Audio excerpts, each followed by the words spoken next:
이 시간 저희들이 에레미야서 31장의 말씀을 읽었습니다. 에레미야서 31장은 새언약 백성에 대한 하나님의 선포가 있으면서 하나님께서 하나님의 백성을 회복시키실 그런 소망의 글로 가득 차 있음을 보게 됩니다. 몇 군데를 묵상하겠습니다.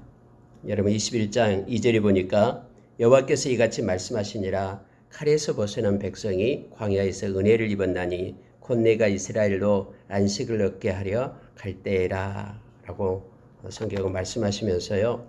칼에서 벗어난 백성이 광야에서 은혜를 입었다라고 하나님은 말씀하십니다.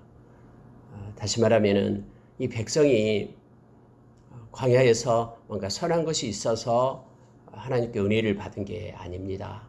전적인 하나님의 주권적인 그러한 불가항력적인 하나님의 은혜에 의해서 그들이 그 하나님의 은혜를 입었음을 알게 합니다.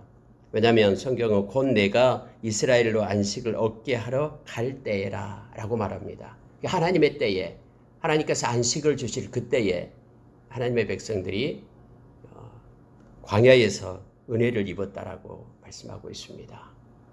오늘날 하나님이 주시는 그 은혜는 은혜 그 자체가 헬라어로 카리스라는 말은 우리가 선한 것이 있어서 우리에게 베푼 것이 아니죠.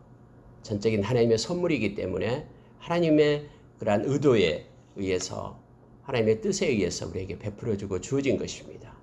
그래서 우리가 늘 하나님의 은혜를 기억하는 자마다 하나님께 감사할 수 있고 하나님을 찬양할 수가 있습니다. 조금이라도 나의 선한 것이 있어서 하나님이 나에게 이렇게 행하셨다라고 생각하는 순간부터 이제는 마음 가운데 자기 의의가 자라게 되고 또 그렇지 못하는 사람을 향하여 손가락질을 하게끔 그렇게 비판하고 불평하기 시작하게 됩니다. 그래서 언제나 우리가 전적인 하나님의 은혜 속에 있을 때만 온전히 하나님께 감사할 수 있고 또 찬양하며 하나님 앞에 나갈 수 있음을 우리가 기억하기를 원합니다. 실제로 그렇습니다. 하나님께서 주체가 되고 우리는 하나님의 인도하심 속에 늘 머문다라는 것을 우리가 기억했으면 좋겠습니다. 그러면서 여러분 3절에 보니까요. 옛적에 여호와께서 나에게 나타나사 내가 영원한 사랑으로 너를 사랑하기에 인자함으로 너를 이끌었다 하였도다 라고 말씀하고 있죠. 하나님이 우리를 사랑합니다. 근데 그 사랑에는 무조건적인 조건이 없는 사랑이었음을 알게 합니다. 내가 영원한 사랑으로 너를 사랑한다 라고 말하죠. 하나님은 그 인자하심, 그 사랑하심은 끝까지 지키십니다. 그래서 하나님은 그 영원한 사랑으로 우리를 사랑했기에 그래서 우리가 때로는 잘못이 있고 때로는 우리가 허물진 것이 있다 할지라도 하나님께서는 당신의 사랑을 포기하지 않습니다. 하나님의 그 인자하심으로 우리를 이끌었다라고 그렇게 성경은 우리로 하여금 알게 하고 깨닫게 합니다. 하나님의 그 큰 사랑, 우리가 로마서 8장에 하나님의 사랑에 대한 35절 이하에서 나온 그리스도의 사랑, 하나님의 사랑, 그 사랑이 결국 우리를 지켜냅니다. 그래서 유다서 1장 21절에서는 우리가 우리 자신을 지켜내는 것은 하나님의 사랑이다라고 성경이 말해주고 있습니다. 우리의 마음 가운데 성령님께서는 하나님의 사랑을 부어주십니다. 성령님의 역사가 없이는 우리가 하나님을 사랑할 수 없다라는 것을 로마서 5장 5절에서도 우리는 알게 됩니다. 로마서 5장이 그 하나님의 사랑을 십자가의 그 예수 그리스도의 십자가를 통해서 우리에게 확증시켜줬다라고 말씀하고 있는 그 장이죠. 하나님 성령님께서 우리 마음 가운데 하나님의 사랑을 부어줍니다. 그래서 내가 구원받은 백성이다 아니다라는 것은 우리 스스로 진단할 수가 있습니다. 나의 마음 가운데 하나님에 대한 사랑이 있는가 없는가를 살펴보면 됩니다. 하나님의 사랑은 거저 생기는 것이 아니라 성령께서 깨닫게 하시고 성령께서 은혜를 주어야지만 우리 가운데 부어지게 됨을 알게 합니다. 하나님은 영원한 사랑으로 우리를 사랑하고요. 그 사랑은 변함이 없습니다. 그리고 그 인자하심으로 우리를 끝까지 이끌어 갈 것입니다. 그래서 우리는 전적으로 하나님께 의탁하면서 하나님을 의지하는 그런 삶을 사는 우리가 되기를 원합니다. 성경에 보면은 오늘 읽은 말씀 가운데 4절에 보니까는 처녀 이스라엘아 이렇게 말씀을 합니다. 뒤에도 21절에도 역시 처녀 이스라엘아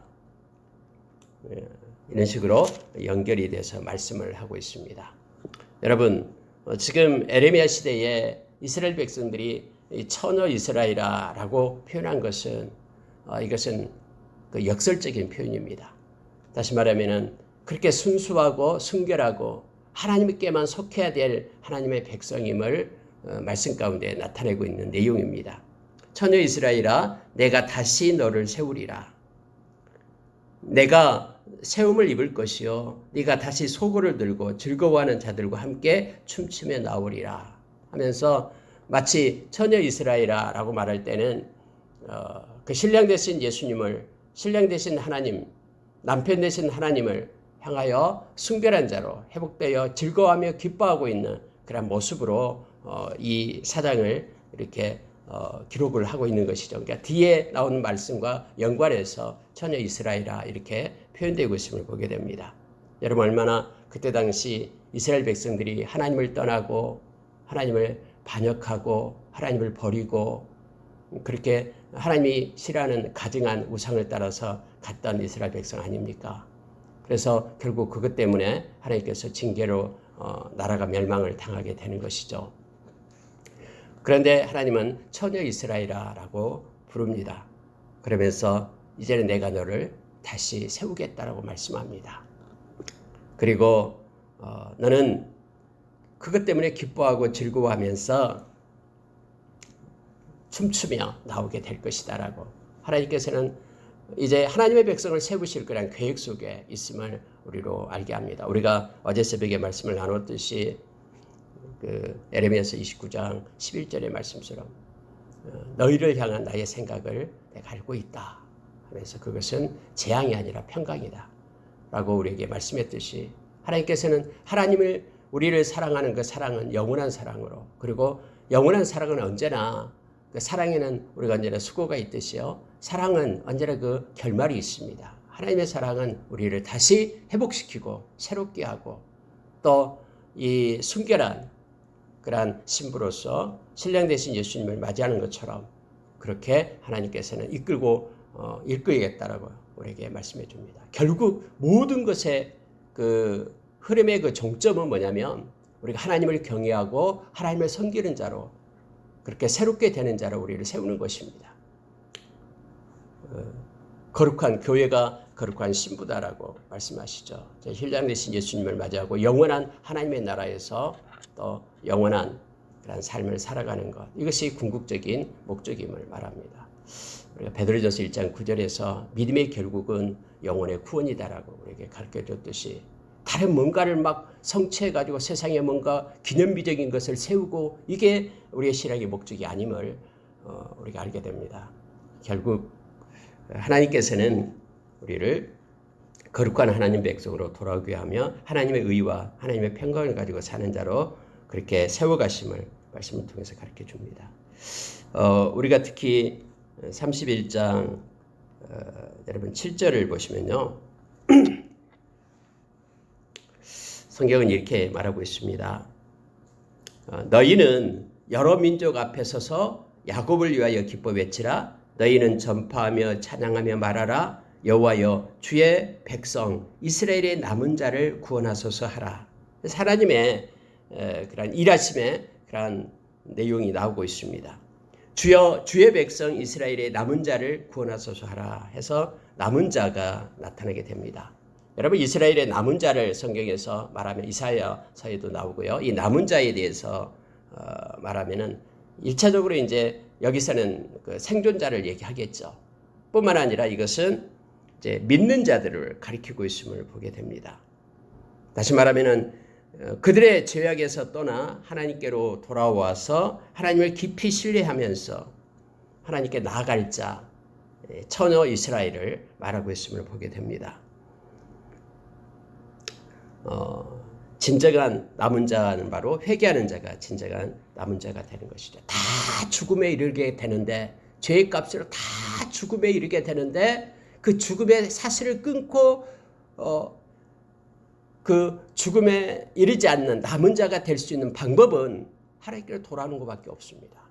그래서 회개하고 하나님께로 돌아오는 자, 그들이 남은 자다라는 것을 렘넌트 사상으로 우리에게 말해주고 있죠. 곳곳에서요. 특히 선지서는 다 그렇습니다. 남은 자에 대해서 말씀하고 있는데 그 남은 자를 하나님 구원하소서. 그리고 하나님께서는 그들을 통해서 하나님의 일을 이루시고 있음을 보게 됩니다. 그 남은 자가 어떤 사람이든 상관이 없습니다. 그 사람이 힘이 있든 어떤 권세가 있든 상관없어요. 돌아오는 자, 회개하는 자, 이것이 바로 남는 자가 됨을 성경은 8절에서 가르쳐줍니다. 보십시오. 보라, 나는 그들을 북쪽 땅에서 인도하며 땅 끝에서부터 모으리라. 그들을, 남은 자를 모은다라고 말합니다. 그들 중에는 맹인, 다리 저는 사람, 잉태한 여인과 해산하는 여인이 함께 있으며 큰 무리를 이루어 이곳으로 돌아오리라 라고 말합니다. 이 남은 자 속에는요, 맹인, 그리고 다리 저는 사람, 잉태하고 해산한 여인, 이처럼 그런 사람들이 그렇게 가치 있게 여기지 않는, 소유받는 그런 사람들도 다 포함이 된다고 말하고 있습니다. 주님께서는 부르시는 하나님의 백성은 세상에 어떤 사람도 예외가 없습니다. 하나님께서 세상을 사랑하셔서 회개하고 돌아오는 그들은 다 구원의 이름을 성경은 우리에게 말해주고 있습니다. 사람들은 분별하고 사람들은 이렇게 줄서기를 세우지만 하나님은 그렇지 않습니다. 너무나 소중하고 너무나 소중해서 당신의 생명으로 세우신 그런 이들이기 때문에 그렇습니다. 여러분 보십시오. 그들은 어떻게 오냐면요. 9절에 이렇게 말합니다. 그들이 울며 돌아오리니 나의 인도함을 받고 간구할 때에 내가 그들을 넘어지지 아니하고 물 있는 계곡에 곧은 길로 가게 하리라. 나는 이스라엘의 아버지요 에브라임은 나의 장자니라 라고 성경에 기록하고 있죠. 여러분 그들이 올 때는 울며 돌아온다고 얘기합니다. 이것은 통회함을 얘기합니다.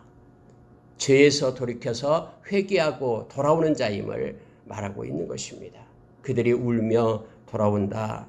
물론 이 울다라고 얘기할 때는 이제 하나님이 구원해 주신 그런 감격도 포함이 됩니다. 우리가 하나님 앞에 엎드려 우리의 허물과 죄 때문에 우리를 미워하면서 가슴을 치면서 하나님 앞에 통회를 하죠. 회개를 하고요.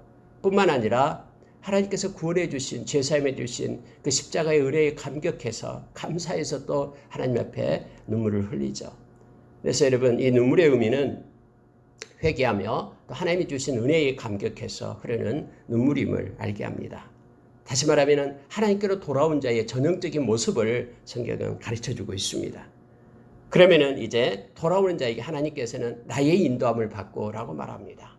하나님은 그들을 인도하십니다. 그들의 인생을 책임지고 하나님이 끌고 가심을 말씀하고 있습니다. 특히 그들은 하나님 앞에 나아 보좌에 나아가 하나님의 긍휼을 입고 은혜를 입는 간구를 하나님께 드립니다.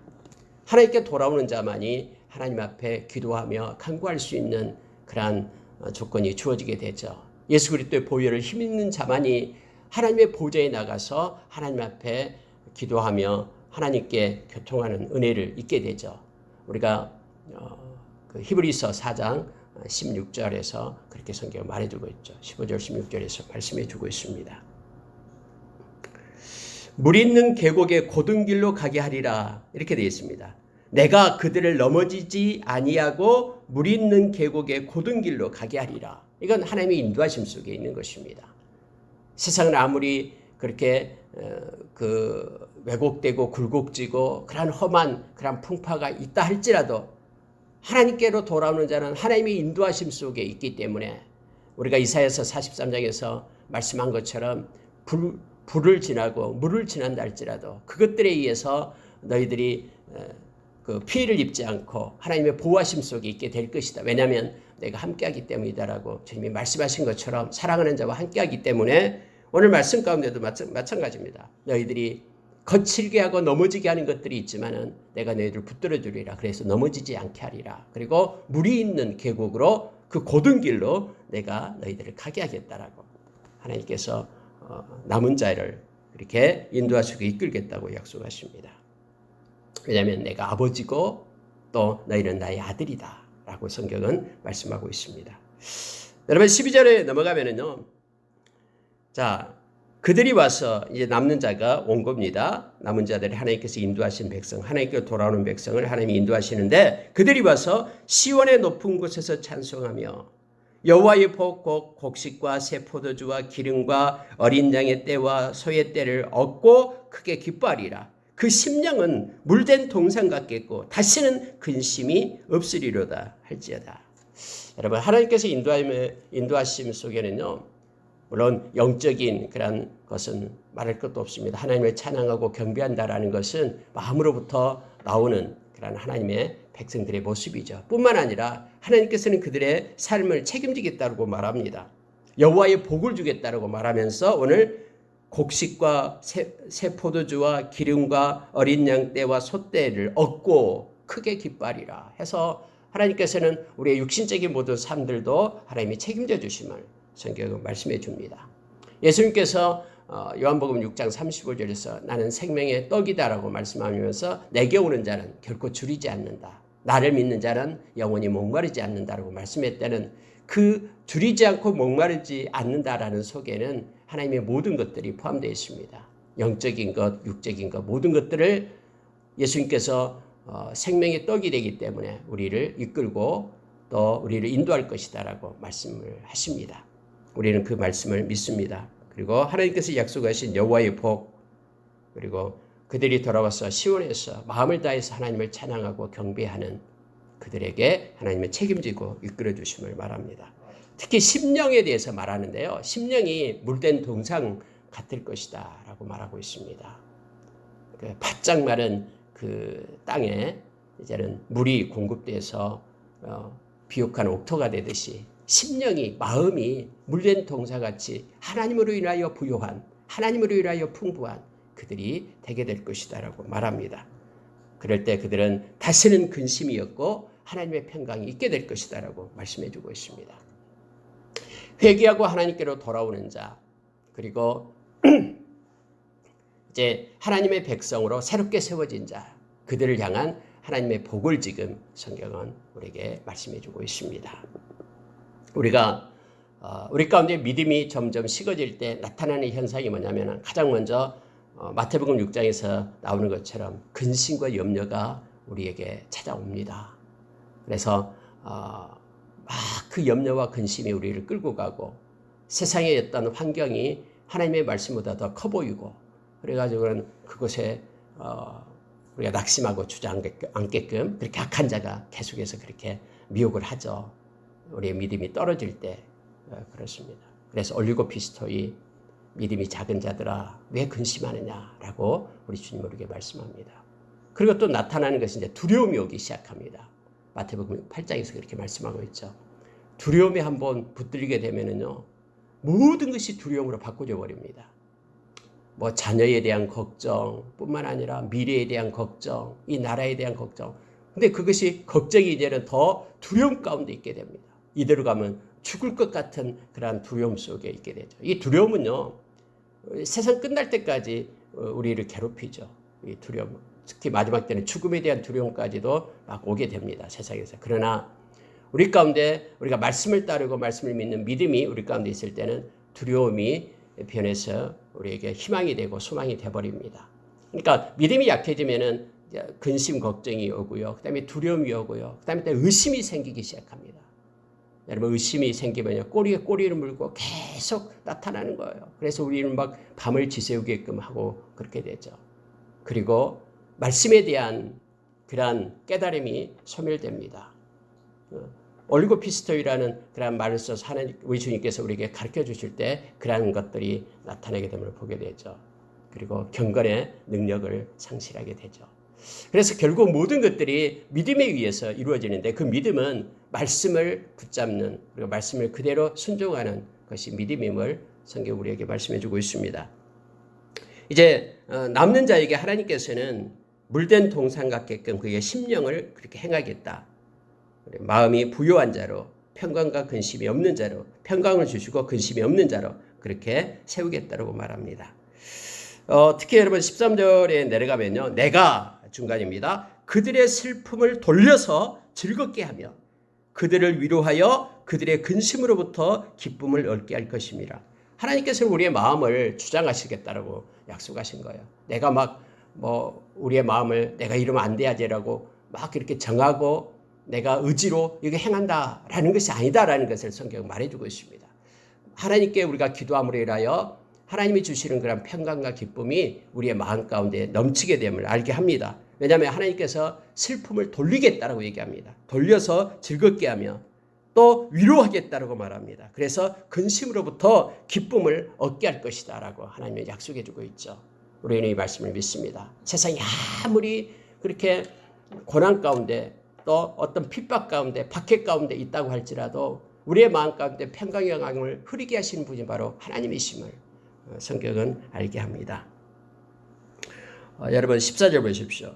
내가 기름으로 제사장의 마음을 흡족하게 하며 내 복으로 내 백성을 만족하게 하리라. 여호와의 말씀이니라. 성경은 계속해서 이렇게 심령에 대한 하나님의 그런 그 평안, 하나님이 주시는 그런 복뿐만 아니라 삶에 대한 복도 계속해서 말씀하고 있는 거예요. 또 14절은 내가 기름으로 제사장의 마음을 흡족하게 하겠다. 이 기름으로 제사장의 마음을 흡족하게 하겠다라는 것은요. 제사장들은 하나님 앞에 예물을 드리면서 하나님께 예배를 드리는 자들이잖아요. 근데 하나님 앞에 예배 드리러 오는 자들이 많아지는 거예요. 그래서 그들이 하나님께 제사장들의 그 역할을 충실히 행하면서 하나님께 찬양하는 그런 모습뿐만 아니라 하나님께서 백성들에게 복을 주어서 위에서 말하는 삶의 복, 곡식과 새 포도주와 기름과 또 어린 양떼들, 소떼들 이런 것들을 하나님께서 주어가지고 내 백성을 만족하게 하리라 라고 성경은 말하고 있습니다. 하나님이 주시는 그런 복은 우리 영적인 것과 육적인 것 모든 것이 다 해당된다라고 성경은 말씀해 주고 있습니다. 여러분 15절에 내려가면은요. 이것을 신약 성경에서 인용을 하죠. 신약 성경 마태복음 2장 17절에서 18절에 나오고 있습니다. 예수님께서 태어나는데 그 헤로드 왕이 우리가 잘 아는 동방 박사들이 꿈속에 하나님의 인도하심을 받고 가버리잖아요. 다른 쪽으로. 그리고 하나님께서는 이 예수 그리스도를 애굽 땅으로 가게끔 그렇게 하죠. 이걸 알고 헤로드 왕이 그쪽에 베들레헴에 있는 2세 이하의 아이들을 다 죽여버립니다. 그때 라마에서 슬퍼하며 통곡하는 소리가 들린다라는 것을 인용을 하고 말씀을 하고 있음을 보게 됩니다. 여러분 근데 이 말씀은 15절과 16절을 두 가지를 같이 봐야 됩니다. 한번 보십시오. 라마에서 슬퍼하며 통곡하는 소리가 들리니 라헬이 그 자식 때문에 애곡하는 것이라. 그가 자식이 없어져서 위로받기를 거절하는도다 라고 말하죠. 여러분 부모에게 있어서 자식이 아픔은 진짜 자기 아픔보다도 더하다라는 것을 우리는 너무나 잘 압니다. 자식이 너무나 힘들고 아파할 때에 진짜 막 마음이 찢어지잖아요. 근데 어떤 위로도 위로가 되지 않는 거예요. 자기 자식이 끌려가고 자기 자식이 죽고 없어졌다고 생각하면 보세요. 행방불명 됐다고 생각하면요. 이게 누구의 위로가 되겠습니까? 뭐 맛있는 떡을 준다고 해서 그거 먹고 괜찮다라고 위로받을 사람이 어디 있습니까? 어떤 위로도 그들이 자식이 없어져서 위로받기를 거절하였다라는 거예요. 그래서 라마에서 우는 그러한 라헬의 통곡하는 소리가 있다라고 말하고 있죠. 뭐 라헬은 그 여인을 대표해서 말하고 있는 것이죠. 근데 여러분, 자 16절은 근데 하나님께서만 그것을 바꿀 수 있다라고 말합니다. 하나님께서만 위로자 된다라고 얘기합니다. 다른 어떤 세상의 위로도 받을 수 없는 상황이지만은 그러나 하나님만이 그의 아픔과 그의 슬픔과 그 모든 것들을 바꾸시고 위로하시는 분은 하나님만이 가능하다라고 말씀해주고 있는 것이 16절이에요. 그래서 어떤 상황에도 우리는 하나님 앞에 나와 엎드려야 됩니다. 보십시오. 여호와께서 이와 같이 말씀하시니라. 네 울음소리와 내 눈물을 멈추어라. 하나님이 이렇게 말씀합니다. 왜냐하면 네 일에 싹을 받을 것인즉 그들이 그들의 대적의 땅에서 돌아오리라 라고 말합니다. 자식을 끌고 전쟁 노예로 끌고 갔던 그것 때문에 슬퍼하면서 가슴 치면서 울고 있는 너 그 눈물을 멈춰라라는 거예요. 근데 성경이 이렇게 말합니다. 내 일에 싹을 받을 것인즉 이렇게 말합니다. 내 일에 싹을 받을 것인즉. 여러분 이게 부모가 자식을 낳잖아요. 근데 이 부모가 자식을 낳는 모든 일, 자식을 사랑하고 자식을 낳겠던 그 모든 일에 대한 싹을 하나님께서 주시겠다고 얘기합니다. 그 얘기예요. 아무것도 소용이 없다라고 말하지 말라라고 말합니다. 하나님께서는 오늘 이제는 눈물을 멈추어라. 그리고 너 이 일에 싹을 받을 때가 됐다. 그들이 너를 따라갔던 그 자식들이 그들이 이제는 그의 대적의 땅에서 돌아오리라 하면서 하나님께서 그냥 마음만 위로하는 것이 아니라 삶을 하나님께서는 그렇게 바꾸시고 인도하겠다라고 지금 약속해 주고 있는 것입니다. 물론 이것은 궁극적으로 이제 이스라엘이 이제는 폐허가 되고 망하고 망해서 그렇게 힘든 상태에 있지만은 그래서 슬피 우는 것을 상징적으로 나타내죠. 그런데 이제는 이 땅이 회복의 땅이 될 것이다. 왜냐하면 하나님께서 그들을 불러서 다시 회복시키고 돌아오게 하겠다라고 말씀에 약속해 주고 있는 것입니다. 너의 장래에 소망이 있을 것이라. 너의 자녀가 자기들의 지경으로 돌아오리라. 너희들의 자녀가 돌아오기 때문에 이제는 눈물을 멈추어라. 이 일을 행하실 수 있는 분은 하나님밖에 없음을 성경은 우리에게 말해주고 있습니다. 전적인 하나님의 주권적인 역사에 의해서 이와 같은 것들이 있다라고 말씀하십니다. 여러분, 에브라임이 스스로 탄식함을 내가 분명히 들었다 하면서 18절에는요. 하나님의 백성들이 이렇게 탄식하고 있음을 보게 됩니다. 어떻게 탄식하고 있냐면요. 이렇게 말합니다. 주께서 나를 징벌하심에 멍에에 익숙하지 못한 송아지 같은 내가 징벌을 받았나이다. 주님께서 이렇게 행했기 때문에 제가 탄식하고 징벌에 대해서 지금 아파하고 있습니다. 주는 나의 하나님 여호와이시니 나를 이끌어 돌이키소서. 그리하면 내가 돌아오겠나이다. 하나님이 행하셔 주십시오. 하나님이 바꿔 주십시오. 그러면 제가 주께 돌아가겠습니다라고 스스로 그렇게 탄식을 합니다. 내가 돌이킨 후에 뉘우쳤고 내가 교훈을 받은 후에 내 볼기를 쳤사오니 이는 어렸을 때의 치욕을 짐으로 부끄럽고 욕됨이니이다. 스스로 탄식한다라는 것은 회개함을 말합니다. 보십시오. 그래서 하나님께로 돌아가는 것을 말합니다. 내가 돌이켰습니다. 내가 뉘우쳤습니다. 하나님 제가 잘못했습니다. 하나님의 말씀을 버리고 하나님을 떠났던 거 잘못했습니다. 내가 교훈을 받은 후에 이렇게 말하죠. 하나님의 말씀을 받은 후에 내가 내 볼기를 쳤사오니 자기를 밉게 봤다라는 거예요. 여러분 회개는요. 자기가 미워지는 거예요. 내가 왜 하나님 앞에 이런 죄를 지었던 거 내가 왜 이랬던 거 하면서 우리가 에스겔서 36장에서도 역시 그렇게 거룩함을 입을 때에 자기가 행한 죄에 대해서 자기를 믿게 생각한다라고 말하죠. 여기서도 역시 내 볼기를 쳤다라는 것은요. 와, 내가 왜 이런 하나님 앞에 죄를 지었던가 하면서 자기 자신의 볼기를 때리는 거예요. 자기를 믿게 보는 것을 얘기하고 있습니다. 내가 어렸을 때의 치욕을 짐으로 부끄럽고 욕됨이니이다. 제가 잘못했습니다. 하면서 하나님 앞에 회개하며 돌이키는 스스로 탄식함이 있는 내용을 적고 있습니다. 그때 하나님께서는 이렇게 말씀을 하십니다. 20절 보십시오. 에브라임은 나의 사랑하는 아들, 기뻐하는 자식이 아니냐. 이렇게 회개하고 돌아온 그들에게 너는 내 자식이고 내 아들이다. 라고 말합니다. 물론 에브라임은 북이스라엘 이미 멸망당한 그들을 말하고 있죠. 근데 그들도 역시 다음에 회복시킬 때에 그들도 함께 오는 거죠. 예루살렘으로요. 여러분 보십시오. 그러면서 하나님께서 말씀하신 것이 그거예요. 내가 그를 책망하여 말할 때마다 깊이 생각하노라. 하나님은 아무 뜻 없이 너희들 책망한 게 아니다라는 거예요. 하나님의 깊은 생각 속에 하나님께서는 책망했다고 말합니다. 그러므로 그를 위하여 내 창자가 들끓으니 내가 반드시 그를 불쌍히 여기리라. 여호와의 말씀이니라. 하나님의 이건 하나님이 창자가 들끓고 이것은요. 하나님의 표현이에요. 하나님의 마음의 표현을 지금 이렇게 쓰고 있잖아요. 사람처럼 마치 창자가 끊어질 것처럼 그러한 아픔과 고통 속에 내가 너희를 책망했다.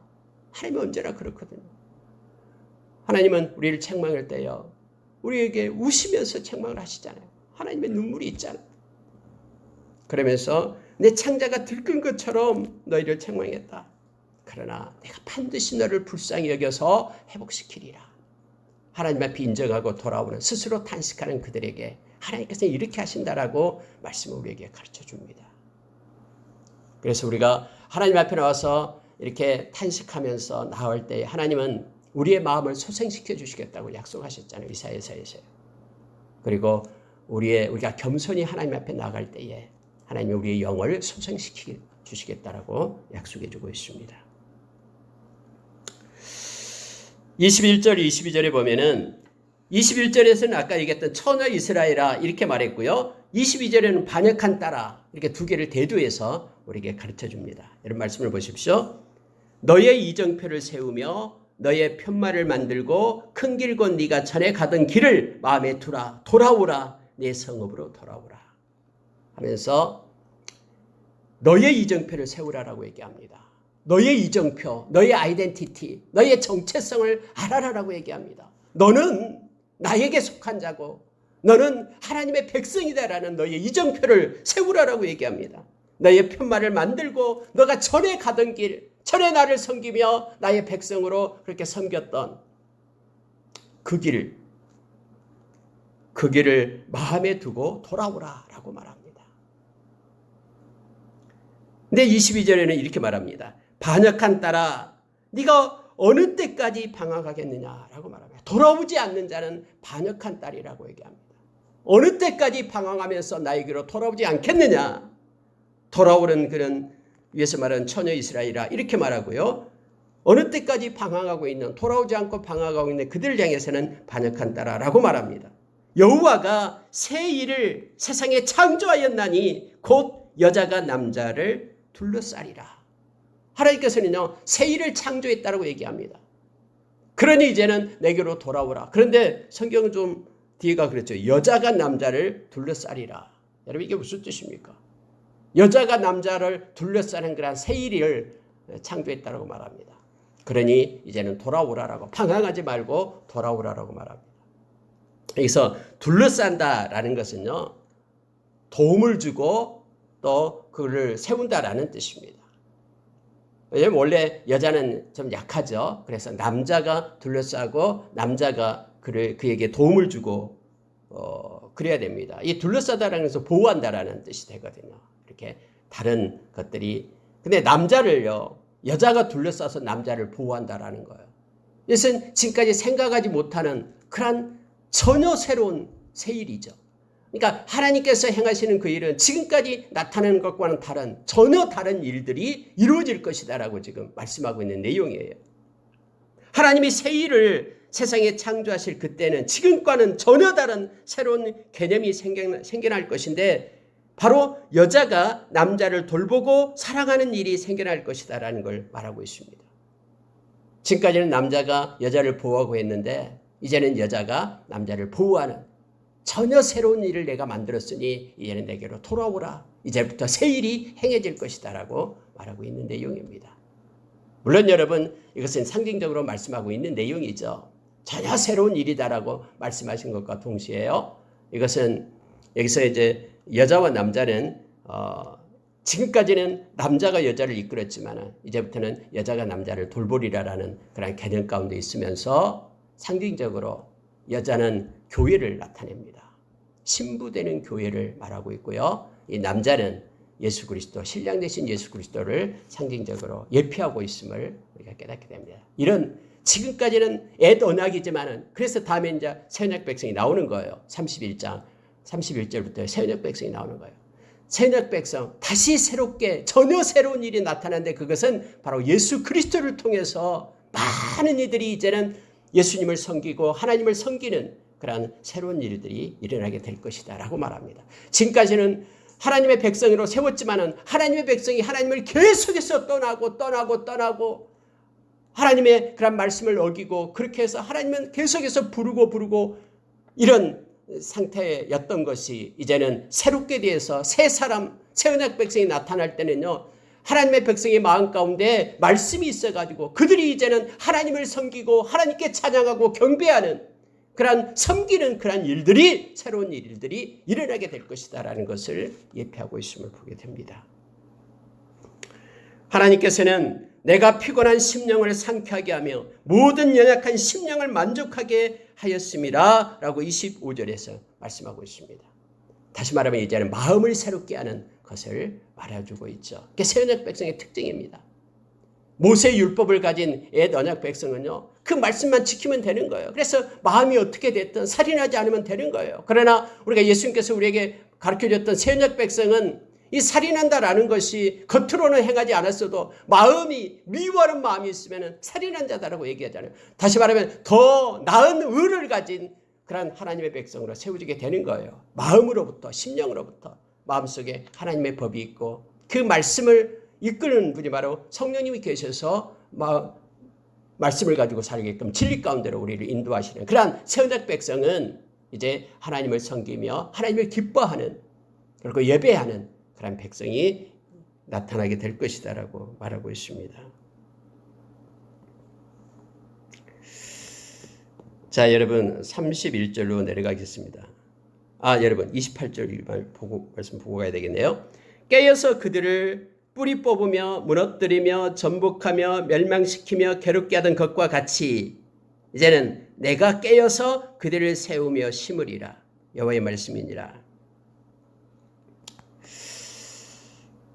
지금까지 있었던 일들, 뿌리 뽑고 무너지고 전복하고 멸망시키고 괴롭게 하던 것과 이제는 그렇게 했던 하나님의 이제는 징계와 책망에서 이제는 하나님이 깨어서 내가 깨어서 그들을 다시 이제는 회복시키고 세우겠다. 또 심겠다라고 하나님이 말씀하십니다. 그래서 이제는 새 언약 백성으로 세울 것을 말씀하고 있는데요. 자, 31절로 가겠습니다.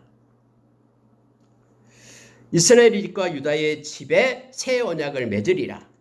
이 언약은 내가 그들의 조상들의 손을 잡고 애굽 땅에서 인도하여 내던 날에 맺은 것과 같지 아니할 것은 내가 그들의 남편이 되었어도 그들이 내 언약을 깨뜨렸습니다.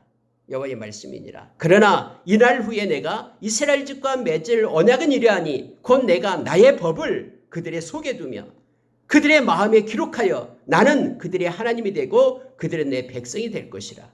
여호와의 말씀이니라. 그래서 이제 새롭게 되는 새날, 새로운 하나님의 새 언약 백성을 세우는 것의 특징을 말씀하고 있습니다. 마음에 하나님의 법을 두겠다라고 말씀하고요. 그리고 그들은 하나님의 백성이 될 것이다라고 말하고 있습니다. 특히 여러분 이 새 언약을 말할 때에 이제 반대되는 것이 모세의 언약을 우리가 볼 수가 있겠죠. 모세의 언약은요, 이스라엘에 그걸 지키는데 실패했습니다. 하지만 오늘날 믿는 자들은 새 언약 백성이 되었죠. 예수 그리스도를 통해서요. 이 새 언약은 바로 예수님의 십자가의 죽음으로 인하여 체결된 십자가의 언약을 얘기하고 있습니다. 신약에서 그렇게 말씀하고 있죠. 새 사람이 되었다. 이제는 새 사람이 되었다라고 말합니다. 이 새 언약 백성들은요, 하나님은 우리의 죄를 용서해 주셨고 하나님의 말씀을 돌판이 아닌 우리의 마음 가운데 새겨 놓았다라는 것을 가장 큰 핵심으로 나타내고 있습니다. 우리 안에 의로움을 하나님께서 만들어 주었다라는 거예요. 예수님의 십자가의 은혜로 말입니다. 그래서 믿는 자들은 예수님의 십자가의 대속으로 인해서 의로운 백성이 되고 성도가 되었다라는 것이 바로 새 언약 백성의 특징입니다. 십자가 언약, 그게 새 언약입니다. 그래서 십자가가 없는 사람은 그냥 옛 율법에 얽매여 있는 사람들이에요. 십자가로 인해 우리가 죄사함을 받고 우리가 예수 그리스도의 의가 우리에게 입혀져서 의로운 사람이 되고 우리의 마음 가운데 하나님의 말씀을 가지고 살아가는 자들, 이들이 새 언약 백성임을 성경은 말씀해 줍니다. 여러분 34절 보면은요, 그들이 다시는 각기 이웃과 형제를 가르쳐 이르기를 너는 여호와를 알라 하지 아니하리니 이는 작은 자로부터 큰 자까지 다 나를 알기 때문이라. 내가 그들의 악행을 사하고 다시는 그 죄를 기억하지 아니하리라. 여호와의 말씀이죠. 여러분 새 언약 백성의 모습을 얘기합니다. 새 언약 백성은요, 이제는 하나님을 아는 자가 된다라고 말합니다. 왜냐하면 그의 마음 가운데 성령님이 계셔서 성령님께서 가르쳐 주기 때문에 그렇습니다. 요한일서 2장 27절의 말씀처럼 우리 마음 가운데 기름 부음이 있을 때 성령께서 우리 마음 가운데 기름을 부어서 우리로 하여금 다 알게 하고 깨닫게 한다라고 말합니다. 성령님이 가르쳐 주거든요. 그래서 누구를 통해서가 아니라 내 마음이 우리 주님을 알게 된다고, 이게 새녁 백성의 특징임을 말해주고 있습니다. 작은 자로부터 큰 자까지 다 나를 알기 때문이라. 만약에 우리가 우리 주님을 알지 못한다 그러면은, 또 하나님을 알지 못한다 그러면은 그에게는 영생이 없다라고 말하고 있는 것이죠. 그게 요한복음 17장 3절이에요. 새녁 백성, 그래서 성령님이 계셔서 우리가 하나님을 사랑하게 하고 또 하나님을 알고 십자가가 나를 위한 사건임을 깨닫게 하고 알게 되는 거예요. 내가 십자가를 통해서 제사함 받았다라는 것을 알게 되는 거예요. 만약에 이것이 마음 가운데 없다 그러면은 새녁 백성이 아니다라는 것을 알게 됩니다. 성경은 우리에게 이렇게 가르쳐주고 있습니다.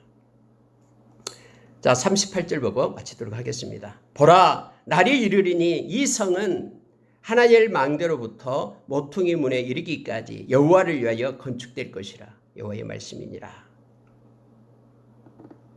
하나님을 위하여 이제는 성이 건축된다라고 말합니다. 다시 말하면 하나님께 영광 돌리는 곳이 될 것을 말하는데요. 40절에는 이렇게 말합니다. 시체와 재의 모든 골짜기와 기드론 시내에 이르는 모든 고지 곧 동쪽 미문의 모퉁이에 이르기까지 여호와의 거룩한 곳이니라. 영원히 다시는 뽑거나 전복하지 못할 것이니라.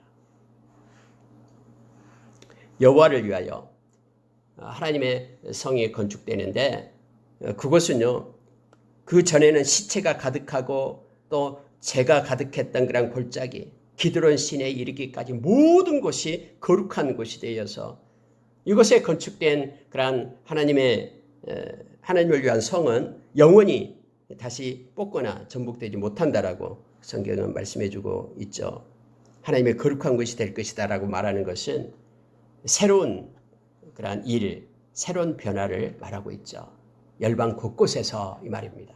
곳곳에서 하나님을 믿는 하나님의 백성들이 일어날 것을 말하고 있습니다. 메시아 시대의 새로운 변화를 말하고 있는 것입니다. 여기서 시체와 죄를 버리는 골짜기, 또 우상 숭배한 죄악의 골짜기조차도 이제는 새로운 그런 예루살렘에 편입되어서 은총을 누리게 된다라는 메시아 시대의 그런 이 말씀 가운데 주고 있습니다. 지금이 바로 이때를 말합니다. 그때 당시 사람들 이게 무슨 뜻인지 몰랐을 것입니다. 어떻게 해서 모든 것이 다 하나님을 위한 거룩한 곳으로 세워지게 될까라고 생각했을지도 모릅니다. 그러나 오늘날 열방 곳곳에서 하나님을 믿는 그 땅이 거룩한 땅이며 하나님께 영광 돌리는 곳이 됨을 성경은 말해주고 있습니다. 말씀을 마치겠습니다. 여러분, 31장에서는 특히 새녁 백성이 중심이 됩니다. 근데 하나님께서 주권적으로 그 일을 행하신다라는 걸 우리가 기억하기를 원합니다. 오늘도 하나님의 은혜 가운데 하나님께 영광 돌리는, 또 마음의 중심으로 하나님을 찬양하는 하나님의 백성으로 우리가 서기를 원합니다. 기도하겠습니다.